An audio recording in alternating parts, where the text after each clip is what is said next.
शिजार ताजा ताजा दादा ताजा ताजा चिकना चिकना म्हावरा माझा घेऊन शिजार ताजा ताजा दादा ताजा ताजा चिकना चिकना म्हावरा माझा घेऊन शिजार ताजा ताजा दादा ताजा ताजा चिकना चिकना म्हावरा माझा घेऊन शिजार ताजा ताजा दादा ताजा ताजा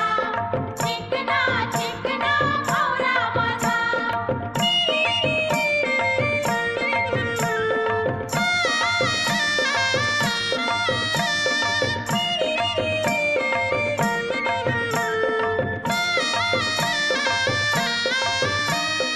विश्वास ठेवर सांगतय नक्की याचे फुर